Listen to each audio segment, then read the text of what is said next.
Coaches Take on Work is a community of coaches sharing our perspectives on work today.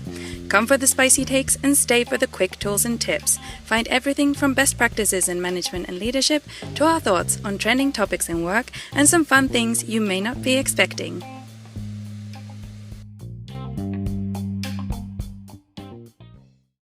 Head of logistics, which if you know him, he is probably the most chaotic person. So for him to be responsible for all the camp logistics was a mess. We have Rosh Teva and head of logistics are two separate titles. Yeah. I love this. Well, I cannot wait to dive in. Thank you everyone for joining me today. We have a very special and fun topic that I've been waiting to talk about publicly with this person for years since we met. So I have with me today a very special guest, Shayna Steinfeld, and I will do a little bit more of an intro on her. But first, I'm Chelsea Side. I am one of the founders of Coaches Take on Work, where we talk about really just fun applications to the workplace. And we got a fun one for us today. So I'm going to do a little intro with Shayna. We'll talk a bit more about why we're here and the topic we're covering and really dive into that as we go through. So Shayna, thank you for joining us. Oh my God, I'm so happy to be here. Thank you so much for having me. Of course. So Shayna Steinfeld is a DEI and recruiting strategist. She's a passion for building equitable hiring practices and human-centric, integrity-driven leadership. And Shayna currently leads diversity sourcing and recruiting enablement at Roblox. And while Shayna has this super impressive, credible background and is just an amazing expert that I lean on for so many questions and pieces of advice in the DEI and talent acquisition world, now we're here really to talk about today. We are here to talk about Shayna's background, which is what she was doing when I met her. And her background is in outdoor education. And the title that we were just discussing in our little intro is she was holding the title of Rosh Teva, which is Hebrew, and it translates into head of nature. So we're going to be talking about her role there at Camp Hess Kramer. So Shayna, if you could tell us a little bit more about this title and your experience. Yeah, it sounds really fancy, right? Like head of nature, or very big and dramatic. But essentially what it meant was that I was responsible for our ropes course and rock wall program. So climbing, there was a lot of what we called challenge by choice. So essentially teaching kids how to not only overcome their fears, but how to actually apply that into real life of what it means to do hard things. And teaching, someone who's maybe going into third grade about that is really quite interesting. And also at the same time, teaching our kids and campers about the environment around us. We were located in Malibu across from the ocean, which is definitely my favorite workplace and office. Hard to beat that. But teaching kids about, the eucalyptus trees and the canyons, the flowers, everything kind of around us there. So that was kind of my job. A lot of it was making sure that all of our systems were safe and enjoyable, and doing some facilitation work too. So that's kind of what it translated into, much more tactical than head of nature. I'd be remiss not to dive into this a little bit deeper. So you said you're mostly focused on the ropes course and the rock wall, and then you jumped into teaching kids about challenges. Can you connect those a little bit more? Yeah, absolutely. So this was actually some training that I received from the people that actually built this, the courses at the camp, which was truly some of the best leadership and development training I've received. And it was really about, okay, how do we take something as potentially simple as somebody climbing a wall, which could be, as we refer to it, almost like carnival style, where you jump on, you're like, okay, I'm done, you hop off. And how do we actually turn that into a meaningful life lesson? So it's not just about, okay, you're feeling stuck and don't know where to climb to next, but how can you solve this for yourself, or how can you ask for help from the people around you to really encourage and push yourself to reach that next step. And it's really a lot about applying the like physical into life. And that was something that from a pretty young age, I was in my late teens when I first started in this, a really meaningful life lesson to be imparting on some kids so young. Yeah. And the leadership skills on yourself, I was about to ask if you don't mind sharing the age you were. So we're talking 18, 19, and learning the leadership skills of translating the physical into life decisions and challenges, and teaching kids how to ask for help. I can't think about how many times I'm teaching managers or leaders how to ask for help. That's amazing, and translates really nicely into how we met. So I think we should probably start there. Yeah. So I was the people operations lead at a fintech mortgage startup called Clara, and we were hiring for an HR recruiting coordinator position. And like anyone who's hired for a seemingly entry-level position, we did not want someone entry-level. We needed them to have enough experience to be able to hit the ground running. We're a startup. We really needed them to be able to pick up on these technical skills in recruiting and HR very quickly and start to support the team as quickly as possible so that we could actually accomplish our goals for the year. So it's a pretty intensive position, even though we were calling it coordinator, and we were looking for some pretty experienced team members there. And I interviewed Shayna, and I did not know when I walked away, you told me this later, but I didn't know that she based all of her behavioral competency interview questions on camp. Do I remember that correctly? Yep, every single one of them. My experience at the time was twofold. One was I think 4 or so years of growing from a counselor to a staff manager, Rosh Teva at camp. And I worked at a coffee shop as well. So those were really the only 2 pieces of experience I had. I did not have internships. I will be the first to admit I did not know a thing about recruiting coordination or scheduling an on-site interview or, systems onboarding, any of that. But if you needed somebody who was willing to jump in and learn with very limited budget and materials and was open to kind of doing whatever was needed, I was definitely going to be your person there. So luckily I was able to kind of convince you that it was going to work despite not having those hard skills that I think were definitely needed for the role, and was just kind of able to demonstrate, hopefully. I mean, I did get the job, so it seems like I was able to demonstrate that I could learn quickly. Yeah, 100%. And you know this because you worked with me, I've been very bought in on behavioral competencies for a long time, and on interviewing and behavioral competencies and what that looks like. And it allows anyone with potential and also awareness and, basic competency foundation to excel in skills that just require some base training, right? And a lot of HR and recruiting, it's like, yeah, I need to train you in some of these concepts and these technical tools and these systems and the HRIS and whatever. But you need to also have the empathy and the needs anticipation and the ability to manage up and the ability to recognize when situations have compliance concerns, and all of that requires more foundational competencies. And I can't even remember what I interviewed on, but I imagine it was some pretty cerebral questions that would normally require 5+ years of work experience. And Shayna had 4 years of professional experience as a camp counselor. And then I walked away from the interview and I was done. I was like, I'm fighting for this person. I am championing 100%. Like, we are hiring this person. They're a perfect fit. I was very bought in. And I was immediately met with some fair hesitations that were like, she's graduating now. Like, she's graduating this month, and her only experience is in camp. And I was like, what? No, she's worked somewhere. Let me see. Let me think. And then I was like, you know what? If the only place she's worked is camp, and she convinced me that blindly, I was like, I'm going to fight for it. And I didn't have to fight that hard, but I was like, I knew this was a good bet. And Shayna, you'll get bashful, but Shayna was a star performer at the organization. Like, people who I worked with there are still trying to hire her for positions and scoop her from wherever she is, including myself. So it was a great decision. But I'd love to hear, what skills would you say you learned from camp that, blew me away in that interview and that maybe you're still applying today? Oh gosh, it's too many to count. And also, thank you.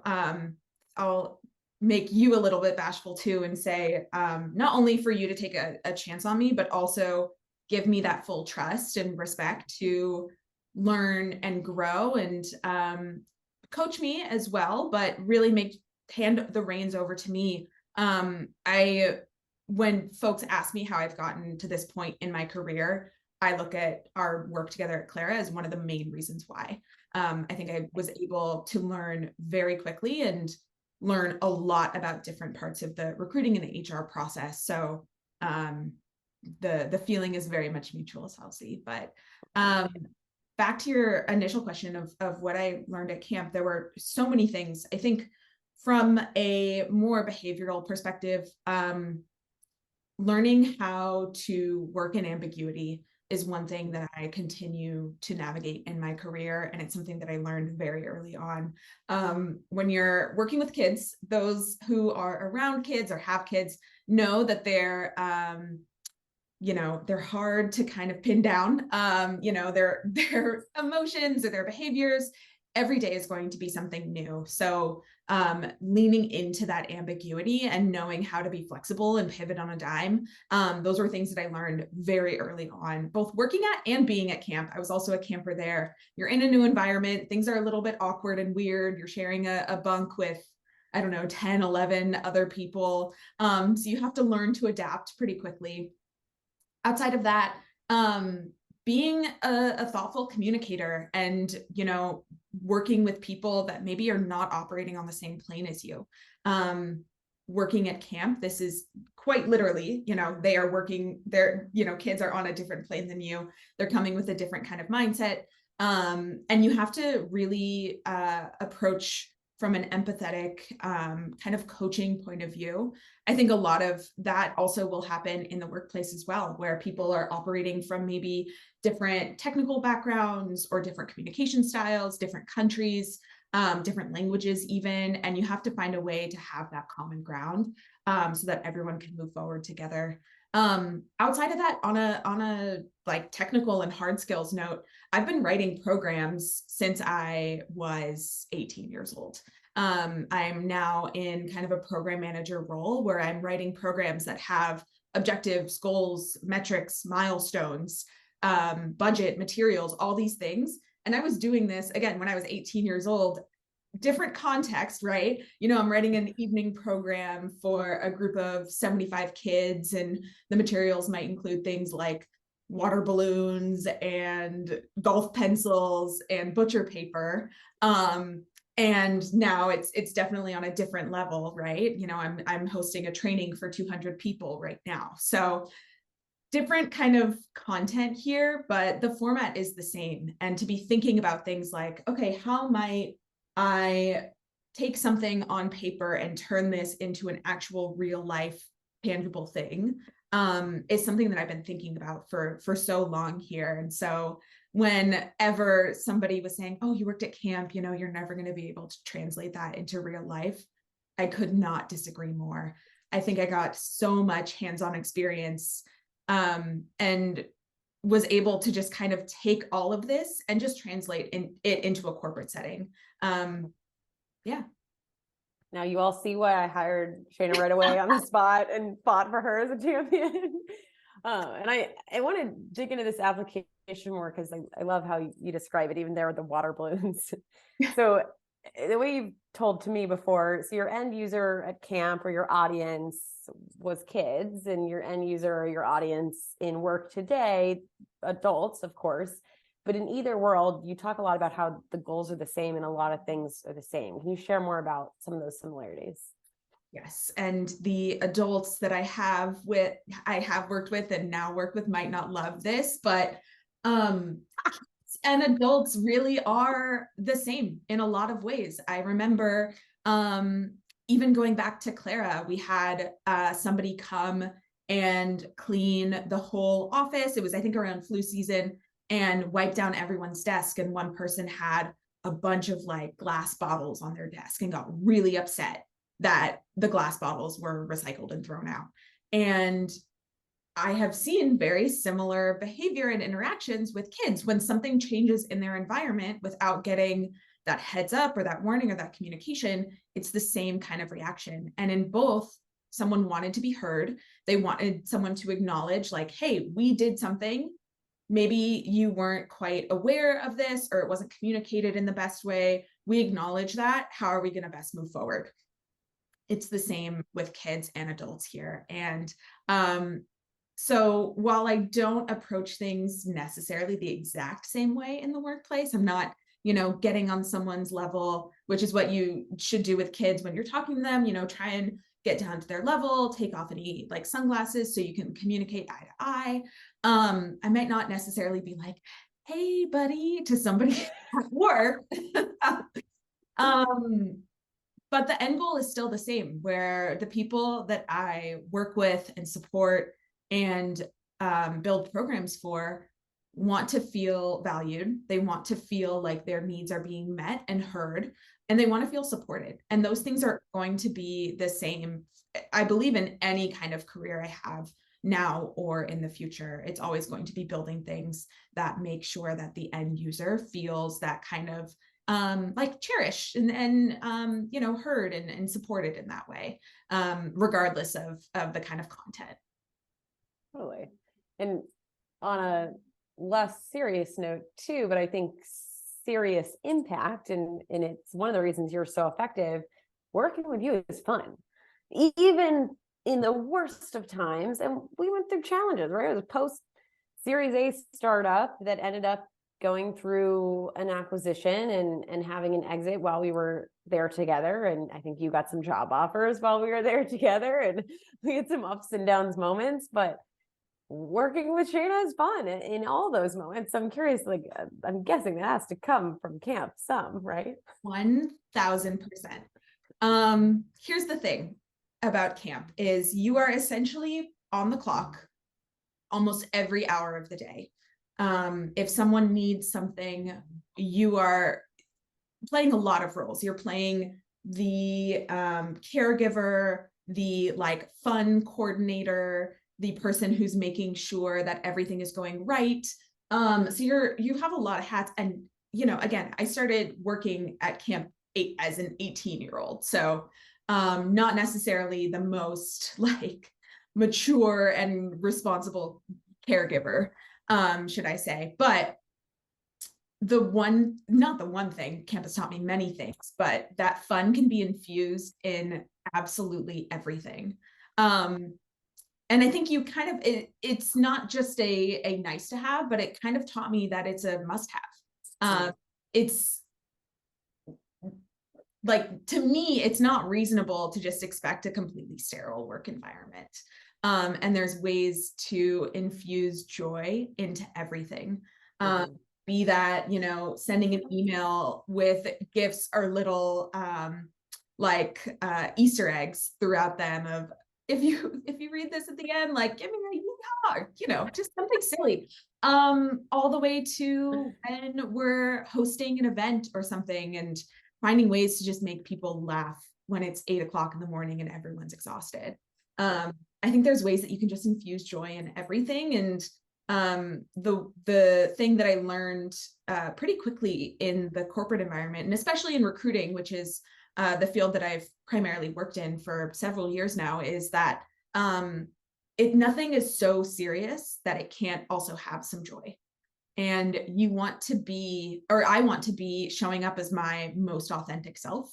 And in the recruiting process, when you're working with candidates who are probably pretty stressed out, they're going through a lot of interviews, there's ways that you can still infuse that joy. And the industry is not so serious that it can be completely lackluster and sterile. So I feel lucky that I've found an industry for myself where you can still have that fun without it being, just so serious. I'm even remembering now to a Halloween party that we threw, and I'm going back and forth between like scheduling on-site interviews and setting up like a brain mold of Jell-O.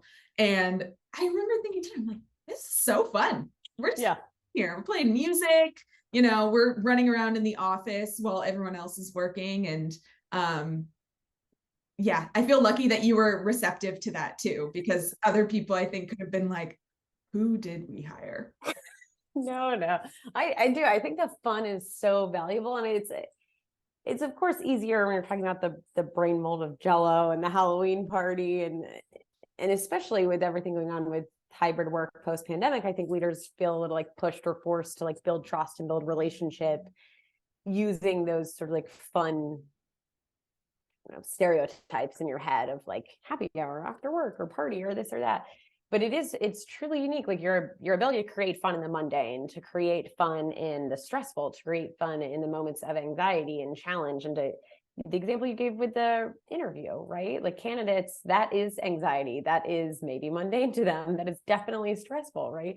So if you can create a fun, warm environment with a candidate, they can perform and do their best. So it's so amazing. I think we should give people some timing or pacing here. So it's been 10 years since you've been a camp counselor? It has been about 10 years or so. Okay, Yeah. so we are talking about skills you learned, metaphors you've carried with you, competencies you've developed from 10 years ago, and you're making it sound so fresh. You were in camp last summer. I feel very lucky that camp is still very much a part of my life. We were actually just at a wedding of one of our camp friends last weekend, and I also married my camp boyfriend. So feel very lucky that camp is still very much part of our lives in so many ways. And also too, there's so much that I've taken away from it that feels so just I cherish it so greatly. And even in my everyday, for example, camp, while I have loved every single moment of it, the budgets for programs, not that big, right? One of the first things I learned as a counselor in training was you can make anything happen with golf pencils and butcher paper. And I kind of take that analogy now into work of, okay, how do we make something happen with the barest bones materials? And I have to remind myself that I'm working for a company now that has much more resources and can make things happen with more than just golf pencils and tape. But when you're, or butcher paper, excuse me. But if you're taking that model, what do you have that is essentially free or doesn't cost anything? You have yourself and your own personality and how you show up. So that's where really, to me, the magic kind of happens. It's in the way that you or that I show up and am able to kind of be myself, because that is something that again, like it doesn't cost anything to be your most authentic self and show up fully for people. I love that. And your most authentic self, we could say, is summarized with golf pencils and butcher paper, just to be clear. Yeah. Okay, yep. Great. That's we'll remember that. I had to. This is the type of fun we would have. What to take this on a bit of a more like serious, obvious application note, I think something that occurred in an observation in our journey together is you very, very well took a non-direct role and applied it. You were able to take a potentially, quite non-traditional background, right? But you had 4 years of professional experience. You were not green when you were applying with me, right? But it was professional experience as a camp counselor, and apply it effortlessly to where I was 100% a champion, right? And now you're even able to continue that through your career. So I'm curious, what advice do you have? Maybe if we could do both for hiring managers and also for those trying to transition or trying to apply work that doesn't seem like it could apply to a new path. Yeah, absolutely. I'll start with the latter of speaking to those who are maybe looking to enter into a field that might not feel like the most like effective through line from what they're doing right now, but are looking to make that leap. For me, there's a couple of things. One is be authentic with the experience you have. By no point or at any point in the interview process, I was not saying, oh, I'm the best at scheduling interviews. I'm going to be great at these, hard skills, because I knew that I didn't have those skills. And so rather than trying to play up skills that I did not have, it was really more for me about, okay, how do I find the connection of what are some of these end goals here that this company is looking for in this role? And how do I connect that to the experience that I do have? It's the phrase that was constantly running through my head in my interview process was find the connection. I read each job description that I applied for. And at this time, I was applying to a lot of jobs because I moved to San Francisco without one, which gave myself a little bit of a fright there. But the thing I was always doing was looking at the job description and really paying attention to the behavioral skills that the role was requiring and making sure that I could talk about that. So even if there were some gaps there in the technical or the hard skills, I knew that I could back it up with some of the other behavioral and soft skills that were required for the role. So making sure that you're really paying attention to the job description and finding examples that match the work that you have done, even if it's not directly tied to the work that you want to do in the future. That's one thing I would say for anyone with a non-traditional background who's looking to apply or transition into a new career. And for hiring managers, I would also really make sure that when you are setting up your job descriptions, take a look, first of all, at your team. There's going to be some roles, of course, that are going to require technical knowledge. I'm thinking about some software engineering roles or other roles that really require that deep technical knowledge. And, that might not necessarily be the best match for somebody who's only worked at Camp for their whole life and has no, software development skills. Totally fine. But take a look at your team and see what actually is lacking on the team. What gaps are there that we're looking to fill? And it could be technical skills, but it could also be, hey, I have a team of folks who are all really focused on just executing and getting things done. And I want someone to come in who's a little bit more creative. Or I have a team of all folks who are really strategy oriented, and I need somebody who can just kind of come in and help turn that strategy into something that's real life. Taking note into who you have on your team and what kind of behavioral gaps there might be, or even seeing, two people on my team want to go in this direction. I kind of want somebody who's interested in weaving around and finding a new path or something different. Those are some things that I would recommend for hiring managers. And lastly, for both, just be curious. If there's something or somebody that you're looking at that maybe there's something a little bit interesting about them, but maybe they don't have exactly all the requirements that you had in your head, give them a shot. Have a phone call. It's, 30 minutes in the grand scheme of things. I think most people can have that time. And I remember our originally, I think 30-minute conversation turned into over an hour. And I remember it very clearly. I was in my parents' bedroom thinking, how am I going to make this work? And just loved every minute of my conversation with you and just giving me that chance to have, an introductory conversation. Clearly turned out really well for both of us. But yeah. Awesome. And I'm laughing while you're saying that because it was effortless on my side. I had no idea that you were having this strategy in your head and being so thoughtful and make the connection and how am I going to make this work? And I'm on the other end, like done, hired, move on. Does anyone else need to interview her? I'm good. So that's awesome. And it came across and it still comes across in your work today. So it's just so impressive and all thankful to Camp. So thank you, Camp Hess Kramer. It always goes back to Camp for me.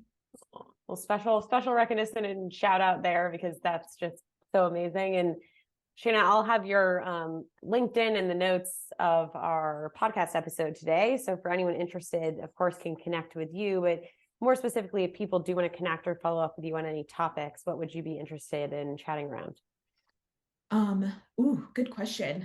I would love for folks to reach out to me either if you are looking to get into a new industry and are looking for some tips, or if you're a hiring manager and you're open to hiring someone from a non-traditional background, but maybe don't quite know how to pitch that to your higher ups or don't quite know how to write a job description that would match that, or just want to kind of chat about the non-traditional career path. I love talking about this, as you can hopefully tell. So please don't hesitate to reach out.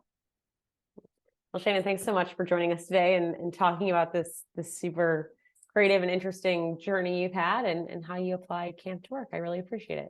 Yeah, it was wonderful. Thanks so much, Chelsea. All right. Bye, everyone.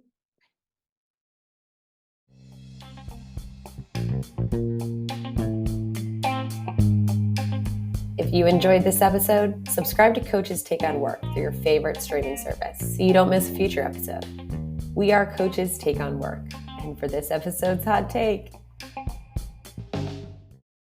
you can make anything happen with golf pencils and butcher paper.